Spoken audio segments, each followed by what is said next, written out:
नमस्कार, मैं श्रीराम जायसवाल जनपद मऊ से। मेरे जीजा जी हैं श्री हंसराज प्रसाद जायसवाल, जनपद मऊ के ही नगर निवासी हैं, बकवल मोहल्ला। तो 14 जून की दोपहर को इन्हें हीट स्ट्रोक व फूड पॉइजनिंग से कुछ दिक्कत हुई। हम लोग जैसा कि पहले से भी हार्ट, बीपी, शुगर इत्यादि तमाम बीमारियों से ग्रसित हैं, तो नॉर्मल दवाएं चलती हैं। दवाएं दे दी गई।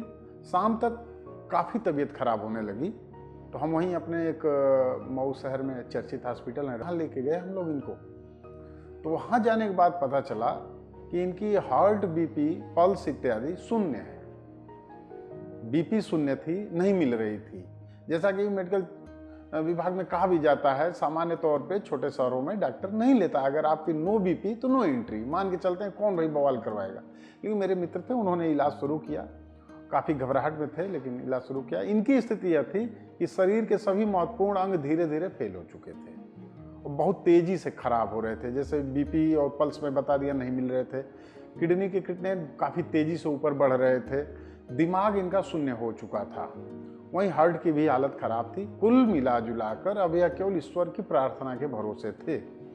जैसा कि मैं बताया, डॉक्टर राहुल फिजिशियन हैं, मेरे मित्र भी हैं। उन्होंने कहा कि भैया स्थिति कंट्रोल से बाहर है। तो मैंने कहा आखिर कहीं जाऊंगा तो इलाज तो करनी पड़ेगी, मुझे कम से कम जाने लायक तो छोड़ दीजिए कहीं।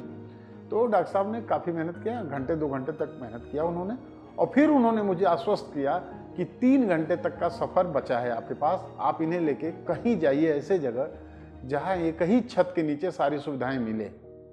मैं पत्रकार हूँ, उत्तर प्रदेश सरकार से मान्यता प्राप्त पत्रकार हूँ, तो ऐसे में तमाम पत्रकार मित्र भी मेरे थे जो मऊ हॉस्पिटल में जुटे थे। आप समझ सकते हैं, जब बात इसकी आई कि एक ही छत के नीचे सारी सुविधाएं मिले और समय भी हमारे पास 3 घंटे का था, तो हमें तो वाराणसी भी जा सकते थे, हम 2 घंटे में पहुँच सकते थे। यहाँ आने में हमें 3 से 3.5 घंटे लग सकते थे। वहाँ जैसे ही यह बात आई कि एक छत के नीचे सारी व्यवस्थाएं, तुरंत हमें एक ही नाम याद आया, मेदांता मेडिसिटी लखनऊ। और मुझे ही नहीं, वहाँ वरिष्ठ पत्रकार वेद नारायण मिश्रा जी भी थे, तेज प्रताप तिवारी जी थे, मेडिकल लाइन से जुड़े हुए, इस तरह तमाम ANI से आनंद मिश्रा जी, हमारे तमाम पत्रकार मित्र थे और मेरे सभी शुभचिंतक थे। सभी लोगों के जुबान से एक ही आवाज़ आई कि मेदांता मेडिसिटी लखनऊ। मैं बता दूं, वहीं कुछ ऐसे भी परिजन थे, चूँकि ICU में भर्ती थे, तो और मरीज भी थे वहाँ अगल बगल। उन्होंने कहा डॉक्टर रुचिता शर्मा जी की टीम को लगा दिया जाता, आप आइए।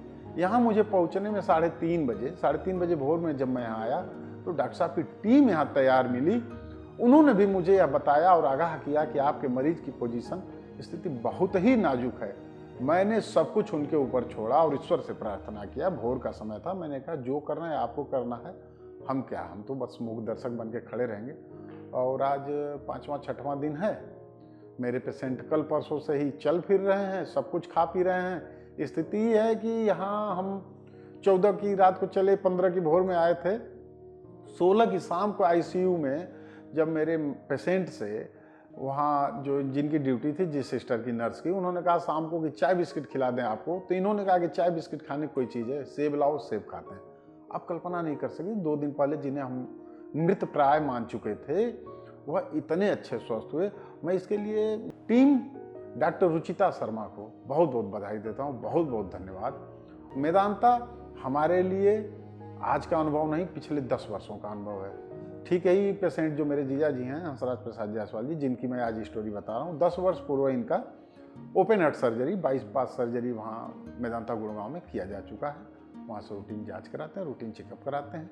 बात आती है पैसा बहुत लगता होगा, लगता है, कुछ इस तरह की भ्रांतियाँ जो मार्केट में चलती हैं, वीडियो सोशल मीडिया इत्यादि में चलती रहती हैं। उसके विषय में मैं आपको बता दूं कि अगर आपको आधुनिक सुविधाएं चाहिए तो शुल्क उसका देना पड़ेगा, लेकिन अगर ईमानदारी से आपके परिजन का इलाज हो तो शुल्क कोई मायने नहीं रखता, क्योंकि आपके जीवन से बढ़कर पैसा नहीं है।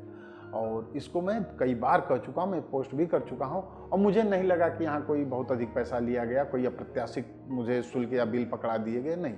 ऐसे तो मैं देखता हूँ छोटे छोटे शहरों में तमाम हॉस्पिटल हैं जो ऐसे बिल पकड़ा दिए जाते हैं जिसकी कोई कल्पना नहीं कर सकता, और मरीज भी काल के गाल में समा जाता है।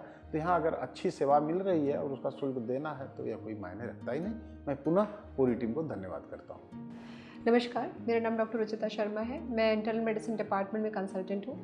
ये पेशेंट मिस्टर हंसराज जायसवाल जी आए थे हमारे पास। उनके जब प्रेजेंटेशन के टाइम उनको अक्यूट गैस्ट्रोएंटेराइटिस था और वो सेप्सिस के साथ हमारे पास आए। सेप्टिक शॉक में थे, उसकी वजह से उनके मल्टीपल ऑर्गन पे असर पड़ा था। अक्यूट किडनी इंजरी थी और वो बहुत सिक थे। जो उनका बैक्टीरियल इन्फेक्शन का मार्कर होता है पीसीटी, वो 100 से ज़्यादा था। यूरिन नहीं आ रहा था, ब्लड प्रेशर बहुत लो था। उस कंडीशन में उनको रिसीव करके इमीडिएटली हम लोगों ने ट्रीटमेंट स्टार्ट किया, आईसीयू में शिफ्ट किया। हमारी टीम ने उसको बहुत अच्छे से मैनेज किया और हमारी लैब इतनी सपोर्टिव है। उन लोगों ने विदिन 12 आवर्स हमें बता दिया कि ये ऑर्गेनिज्म जो है ई कोलाई नामक इन्फेक्शन होता है, वो स्टूल में मिला था हमें, और हम लोगों ने उसके अगेंस्ट जो है ट्रीटमेंट अपना अपग्रेड किया एंड बहुत अच्छा रिस्पॉन्स शो किया। विदिन 24 आवर्स उनका यूरिन आउटपुट बेटर हो गया, बीपी की दवाइयों की ज़रूरत कम पड़ने लगी और वो बेहतर होने लगे। आज सिर्फ 5 दिन में हम उनको उस कंडीशन में जहाँ पे वो पल्सलेस होकर हमारे पास आए थे, आज हम उनको डिस्चार्ज कर पा रहे हैं। Thank you.